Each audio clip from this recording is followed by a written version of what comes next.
400대가 넘는 드론이 모스크바로 날아간 밤, 정작 크렘린이 아니라 물류창고와 기름 탱크부터 불탄 이유가 뭐라고 생각하십니까? 다들 우크라이나가 모스크바에 보복했다, 이 정도로 읽고 넘어갑니다. 근데 이건 보복이 아니라 설계입니다. 7월 20일 새벽 러시아 수도권 하늘에 400대가 넘는 드론이 나타났습니다. 모스크바 시장 소비안이는 85대를 격추했다고 발표했어요. 그럼 나머지 300몇 대는 어디로 갔을까요? 여기서 질문이 두 개 생깁니다. 첫째, 왜 하필 러시아판 쿠팡이라고 불리는 와일드베리스의 물류센터가 표적이 됐을까요? 둘째, 우크라이나가 이렇게 잘 싸우고 있는 바로 그 밤에 정작 키이우 시내에서는 왜 젤렌스키를 향한 시위가 벌어지고 있었을까요? 오늘은 이 사건을 세 겹으로 벗깁니다.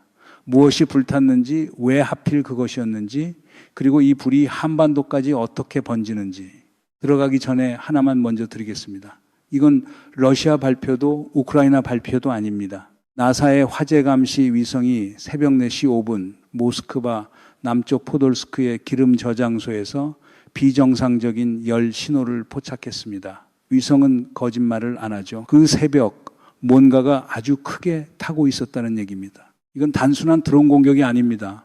전쟁의 회계장부를 공격하는 방식, 그러니까 물류전쟁이라는 새로운 교범입니다. 총과 총이 부딪히는 게 아니라 상대가 총알을 실어 나르는 길목과 창고와 기름을 말려버리는 싸움이에요. 뉴스는 모스크바 피격 여기까지만 씁니다. 그런데 그날 불탄 목록을 한 줄씩 읽어보면 이야기의 성격이 완전히 달라져요. 그 목록을 하나하나 짚어주는 보도 보신 적 있으십니까? 그래서 오늘은 이렇게 갑니다. 먼저 표면, 그날 밤 정확히 무엇이 어디서 불탔는지. 다음은 동기, 왜 하필 지금이었고 왜 하필 창고였는지, 그리고 워싱턴과 키이우에서 동시에 흔들리고 있는 판이 무엇인지. 마지막으로 결과, 왜 이 이야기를 유럽 전쟁이 아니라 한반도의 문제로 읽어야 하는지.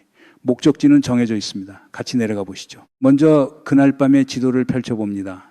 첫 번째 지점, 모스크바에서 남쪽으로 46km 포돌스크 리보프스키 지구의 기름 저장소입니다. 저장 탱크 10개, 용량으로 2만 세제곱미터에 가까운 시설이 새벽에 통째로 열 신호를 뿜었습니다. 두 번째 지점, 도모데도보 공항 근처의 유즈니의 보로타 물류단지, 면적이 65만 제곱미터가 넘습니다. 축구장 90개를 이어붙인 크기의 창고 도시가 불길에 휩싸인 거예요.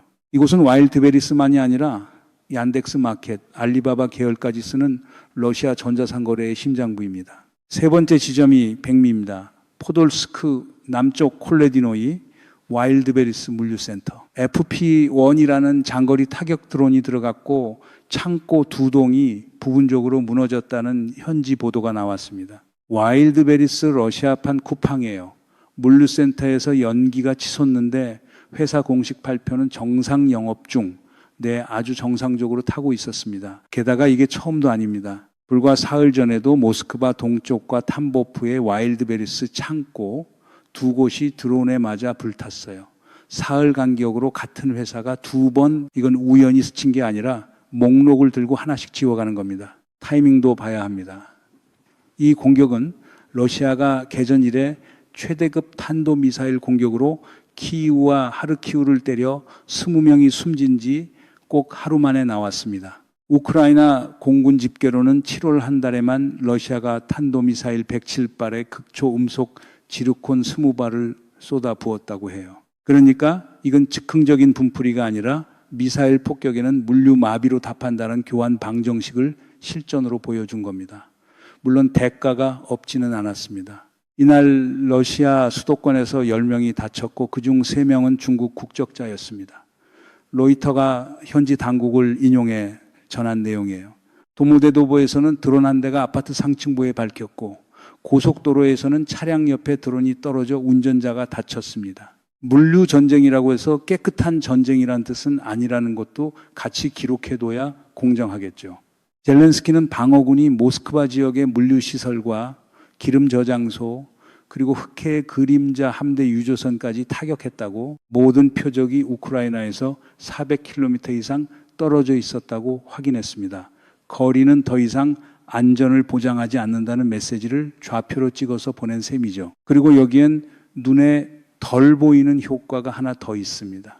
수도가 계속 뚫리면 러시아는 전선의 방공망을 뒤로 빼서 모스크바를 지켜야 해요. 창고를 태우는 동시에 최전선 하늘의 방패까지 얇게 만드는 일석이조인 겁니다. 그리고 남쪽에서는 더 조용하고 더 집요한 싸움이 진행 중입니다. 우크라이나 군 발표에 따르면 7월 첫 주에만 점령지의 러시아 물류시설 350 곳 이상이 드론에 맞았습니다. 자포리자 방면 420이 무인 시스템 연대가 하는 일이 상징적이에요.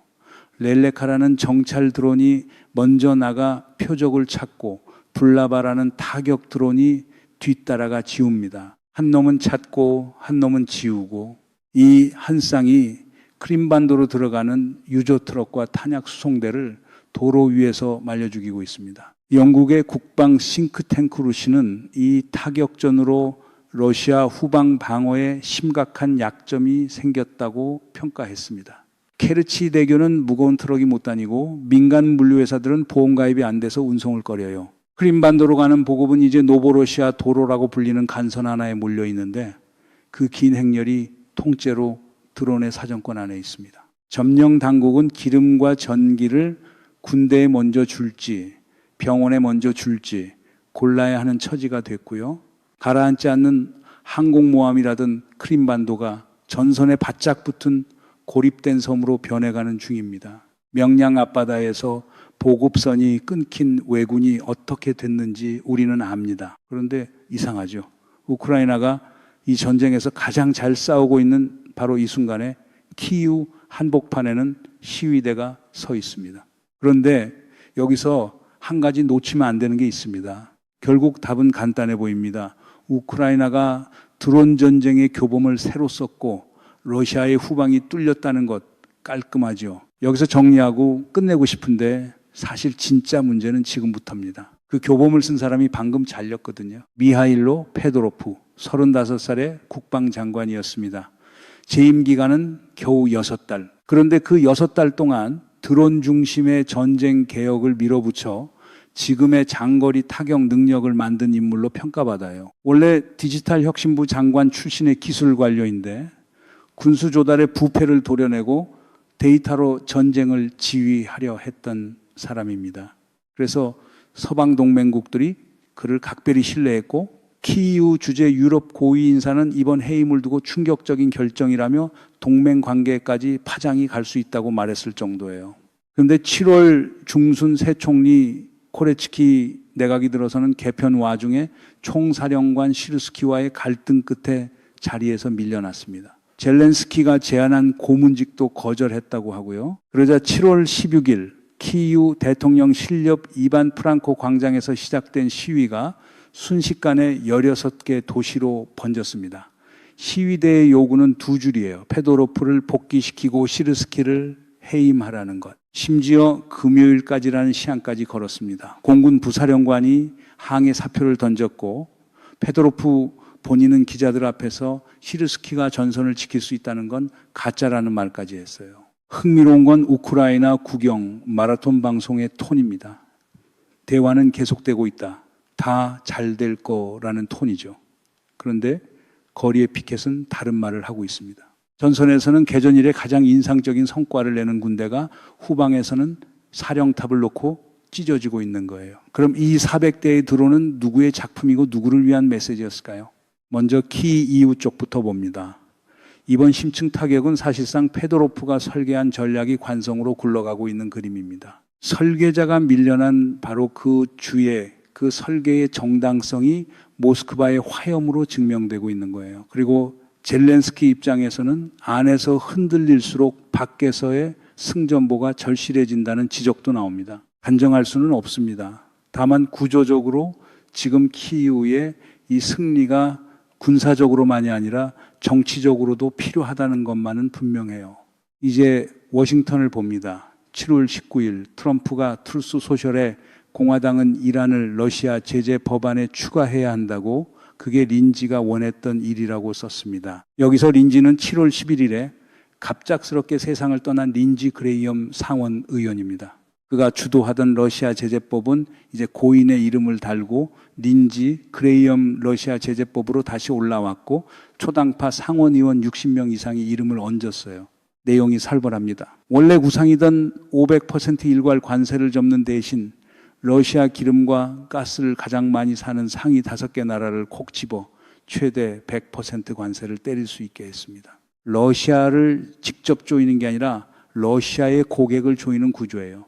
이 5개 나라 명단이 지도 위 어디에 몰려 있는지는 조금 뒤에 다시 말씀드리겠습니다. 발언이 나온 타이밍도 심상치 않습니다. 요르단에서 미군이 이란 계열 공격으로 숨진 뒤 미군은 여들의 아을의 밤을 연속으로 이란 목표물을 때리고 있었어요. 러시아 전쟁과 이란 전쟁, 두 개의 전쟁이 이제 하나의 제재 법안으로 그리고 하나의 무기고로 묶이기 시작한 겁니다. 그리고 눈치채셨겠지만 이 법안의 관역과 우크라이나 드론의 관역이 정확히 같습니다. 둘 다 러시아의 기름을 노려요. 하나는 팔리는 길목을 막고 하나는 저장고를 태웁니다. 워싱턴의 펜과 키이우의 드론이 같은 급소를 위아래에서 조이고 있는 그림인 거죠. 문제는 여기서부터입니다. 이 전쟁들의 총알값을 대체 누가 감당하고 있느냐는 거예요. 7월 8일 앙카라 나토 정상회의. 트럼프가 젤렌스키 옆에 앉아 폭탄 선언을 합니다.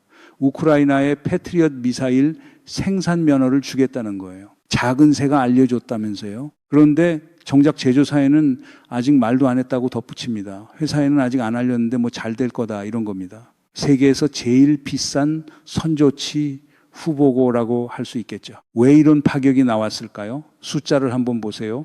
답이 바로 나옵니다. 미국의 패트리엇 요격 미사일 연간 생산량은 600발 수준입니다.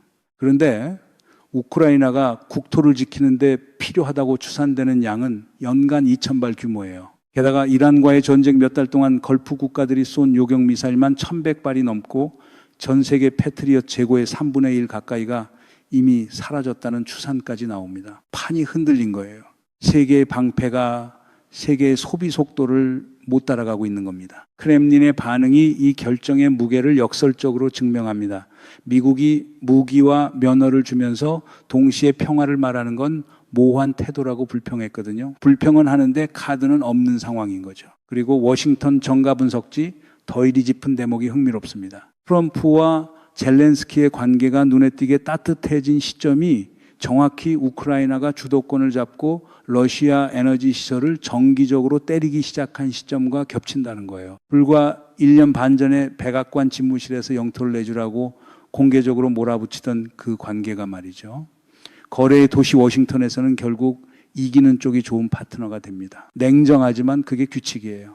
유럽 쪽 기둥도 확인하고 갑니다. 바로 어제 7월 20일에 영국에서는 스타머 총리가 물러나고 앤디 버넘이 새 총리가 됐습니다.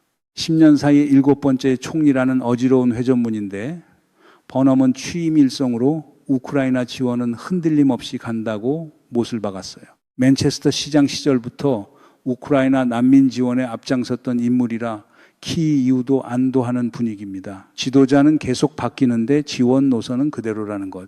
이게 지금 유럽의 상태를 보여주는 장면이죠. 면허를 받는다고 내일부터 미사일이 나오는 것도 아닙니다. 앞서 면허를 받은 나라가 딱 둘 있어요. 일본은 20년 전 미쓰비시 공장에서 팩3 부분 생산 계약을 맺고도 가동까지 2해가 걸렸고 지금도 핵심 부품은 미국에서 받습니다.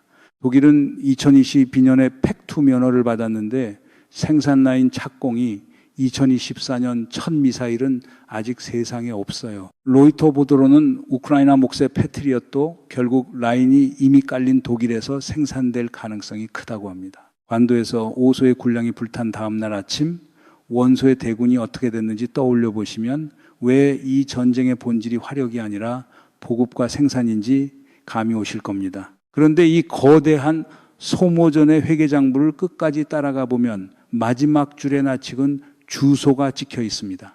우크라이나 군사정보국의 평가에 따르면 지금 러시아군이 쓰는 포탄의 25%에서 많게는 40%가 북한산입니다. 절반 가까이라는 평가도 있어요. 우리 국방정보본부는 작년에 이미 북한이 러시아로 보낸 포탄이 누적 1200만 발을 넘는다고 추산했어요.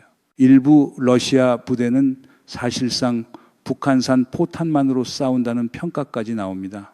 KN-23, KN-24 탄도미사일도 발사대와 함께 100기 이상 넘어갔고 그중 88가량은 이미 우크라이나 땅에 떨어졌습니다. 더 불편한 사실은 이 미사일들의 명중률이 전쟁을 거치면서 눈에 띄게 좋아지고 있다는 보고예요. 실전이 최고의 시험장이 되어주고 있는 셈이죠. 병력도 같죠. 올해 초 기준으로 러시아 쿠르스크 지역에 북한군만 1000명가량이 주둔했고 사상자만 6,000명에 이른다는 게 우리 국정원의 평가입니다. 그런데 국정원 평가에서 정말 무서운 대목은 그 다음 문장이에요. 북한군은 6,000명의 사상자를 내고도 현대전 전술과 실전 데이터를 습득했고 러시아의 기술 지원으로 무기 체계를 업그레이드하는 성과를 얻었다는 겁니다. 이 모든 거래는 재작년 6월에 맺어져 그 해말 발효된 러시아와 북한의 상호방위 조약이라는 법적 우산 아래에서 굴러갑니다. 즉흥 거래가 아니라 제도화된 동맹이란 뜻이에요. 그리고 7월 19일 북한 외무상은 푸틴 앞에서 승리할 때까지 함께하겠다고 약속했습니다. 여러분, 그러니까 모스크바의 창고가 불타던 그 밤에도 평양은 전쟁이라는 학교에 등록금을 내고 있었던 겁니다. 등록금은 포탄과 병사로 내고 졸업장은 미사일 기술과 실전 데이터로 받아갑니다. 이 전쟁 포탄의 절반 가까이가 어느 항구에서 실려오는지 우리 저녁 뉴스에서 제대로 짚어주는 걸 보신 적 있으십니까? 유럽 전쟁이라고 부르기에는 발신지가 너무 가깝습니다. 그래서 이 이야기의 청구서는 세 갈래로 한반도에 도착합니다. 첫째, 방패의 경제학입니다. 한국도 패트리엇을 운용하는 나라예요. 그런데 방금 보신 것처럼 1년에 600발 나오는 미사일을 우크라이나와 중동과 나토가 한 줄로 서서 기다리고 있습니다. 유사시 한국이 그 줄에 몇 번째에 서게 될지는 아무도 장담 못해요. 숫자를 하나만 더 얹으면 그림이 선명해집니다. 우크라이나 측 추산으로 러시아는 한 달에 탄도미사일을 120발 안팎 찍어내는데 패트리엇 요격탄은 전 세계를 통틀어 한 달에 60발 남짓 나옵니다. 창의 방패보다 2배 빨리 만들어지는 세계인 거예요. 게다가 요격탄 한 발 값이 300만 달러에서 400만 달러, 포대 하나 꾸리는데 10억 달러입니다. 이 계산서 앞에서는 어떤 동맹국도 재고를 선뜻 내놓지 못합니다. 이번에 우크라이나가 일본, 독일에 이어 세 번째 생산 면허국이 된 과정이 그래서 중요합니다. 동맹의 무기고에서 기술 나눠받는 건 애원의 문제가 아니라 증명의 문제라는 것. 전장에서 쓸모를 증명한 나라가 면허를 받는다는 것. 천군과 엘셈으로 독자 방공망을 쌓아온 한국 방위 산업이 이 판을 어떻게 읽어야 하는지 답은 이미 나와 있는 셈이죠. 다윗의 물맷돌이 무서운 건 돌이 아니라 그 돌을 무한정 주울 수 있는 강가였습니다. 둘째, 제재의 유탄입니다. 그레이엄 제재법의 칼끝은 러시아가 아니라 러시아 에너지를 사는 상위 5개 나라를 향합니다. 그 명단은 사실상 아시아에 몰려 있어요. 중국, 인도 같은 거대 수입국이 표적이 되는 순간 그 나라들과 공급망으로 촘촘히 엮인 한국 경제에도 파도가 옵니다. 동맹의 무기고와 이웃의 시장 사이에서 줄을 타야 하는 이 구조적 압박을 지금 우리 정부가 하나하나 조율해 나가야 하는 국면인 거죠. 쉬운 숙제가 아닙니다. 애초에 우리가 만든 판도 아니고요. 셋째, 가장 무거운 청구서 교범의 역수입입니다. 400대의 드론이 400km를 날아가 수도의 물류를 마비시키는 장면은 전 세계 군 참모들이 돌려보는 공개 시연회였습니다. 그리고 그 시연회를 가장 절박하게 받아 적는 학생이 평양에 있어요. 쿠르스크에서 6,000명의 수업료를 내고 드론전과 현대전을 배운 군대가 서울에서 50km도 안 떨어진 곳에 포진해 있습니다. 우크라이나식 물류 전쟁이 한반도의 지리 위에 얹히면 어떤 그림이 되는지 그 질문에 우리는 아직 답을 갖고 있지 않습니다. 다시 그 새벽으로 돌아가 보죠. 나사 위성이 4시 5분에 포착한 열신호. 그 위성이 찍은 건 사실 기름 탱크가 아니라 전쟁의 새로운 문법이었습니다. 전선에서 총을 겨누는 대신 400km 뒤에 창고와 기름과 도로를 지우는 전쟁. 병사를 쓰러뜨리는 대신 병사에게 갈 총알을 길 위에서 말려버리는 전쟁. 그 문법 위에서 세 도시가 같은 밤을 다르게 보냈습니다. 모스크바는 불탔고 키이우는 광장에서 찢어졌고 평양은 조용히 등록금을 냈습니다. 서로 수천 킬로미터 떨어진 세 장면이 사실은 하나의 기계에 물린 톱니바퀴라는 것. 이게 오늘 이야기의 뼈대입니다. 그리고 그 기계가 뱉어내는 청구서의 최종 수신지에 우리가 사는 도시의 이름이 적혀 있다는 것까지요. 우크라이나가 400대의 드론으로 증명한 명제는 하나입니다. 거리는 더 이상 안전을 보장하지 않는다는 것. 그렇다면 이제 거꾸로 물어야죠. 서울에서 휴전선까지의 그 짧은 거리는 지금 무엇으로 지켜지고 있습니까? 일본은 세계 최고 수준의 제조업 국가인데도 팩3 라인을 돌리는데 2해가 걸렸습니다.